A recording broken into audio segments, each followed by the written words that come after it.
Ang alamat ng pinya. May mag-inang Rosa at Pinang na nakatira sa liblib na lugar. Dahil mag-isang anak lang si Pinang, lumaki siyang sunod ang layo sa ina.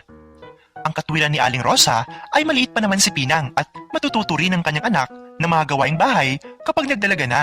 Subalit nagkamali siya.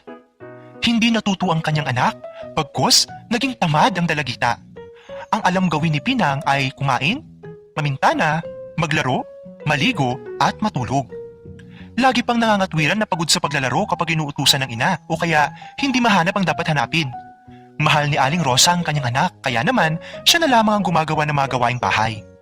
Isang araw, nagkasakit si Aling Rosa at inutusan niya ang kanyang anak na ipagluto siya ng lugaw. Sumunod naman si Pinang ngunit nakalimutan niyang may niluluto siya. Kaya naman, nasunog ang lugaw. Gayunpaman, inihain pa rin ito ni Pinang. Gusto mang magreklamo ni Aling Rosa ay hindi na niya ginawa dahil kahit paano pinagsisilbihan siya ng anak. Minsang nagluto si Pinang ay umira lang kanyang katamaran. Bawat bagay na hanapin ay tinatanong niya sa kanyang ina. Nanay, nasaan ang palayok? Nanay, nasaan ang kutsara? Nanay, nasaan ang sandok?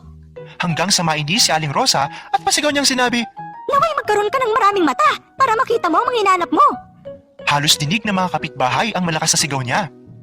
Tumahimik si Pinang at padabog na bumaba ng bahay upang hanapin ang sandok. Lumipas ang mga oras hanggang sa nalipasan si Aling Rosa ng gutom. Nakatulugan niya na ang paghihintay. Nagising siya ng dapit hapon na.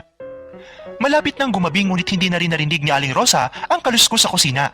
Wala rin siyang narinig na bubulong-bulong o pagdadabog. Nabahala siya kaya kahit may sakit ay pinilit siyang tumayo upang hanapin ang anak. Ni isa man sa kapitbahay ay walang nakakita kay Pinang mula sa kaninang umaga. Hindi nawala ng pag-asa si Aling Rosa. Marahil, nandyan lang sa tabi-tabi ang kanyang anak. Naisip niyang marahil nagtatapo lamang si Pinang dahil sa huling sinabi niya. Nagpagaling siya at nagpalakas upang mahanap niyang anak ngunit naging bigo siya. Hindi na niya nakita si Pinang. Hindi kaya't lumayas na si Pinang dahil hindi na niya ito naasikaso o kaya naman nagsawa na ang kanyang dalagita sa pag-aaruga sa kanya. Ang mga katanungang ito ay nagsasalimbayan sa kanyang utak. Lumipas ang mga araw at lagi niyang hinihiling na sana ay bumalik na ang kanyang dalagita. Hanggang isang araw, napansin ni Aling Rosa ang tumubong halaman sa bakuran ng bahay. Dahil likas siyang maaruga, araw-araw ay dinidiligan niya ito hanggang sa namungang halaman. Laking gulat niya nang makita ang bunga, hugis ulo ng tao at maraming mga mata. Bigla siyang nalungkot nang maalalang sinabi niya sa anak. Nagkatotoo nga bang sinabi niya? Tahimik na tumangis si Aling Rosa. Napansin ng mga kapitbahay ang espesyal na pag-aaruga ni Aling Rosa sa halaman. Ang mga kapitbahay na nakarinig ng sagutan nila mag-ina ng araw na nawala si Pinang ay madalas sabihin, Pinang niyang iyan. Bilang pag-alala sa anak, pinadami ni Aling Rosa ang tanim at pinamigay ang bawat isa. Bawat pinyang pinamimigay niya, ikinukwento niya kung paano siya nagkaroon ng kakaibang halamang tanim. Mula noon, tinawag na pinya ang halamang may bunga na hugis ulo ng tao at maraming mata. Matutong sumunod sa mga utos ng mga magulang. Tamang disiplina ang kailangan upang lumaking masipag at marunong sa gawaing bahay ang mga anak.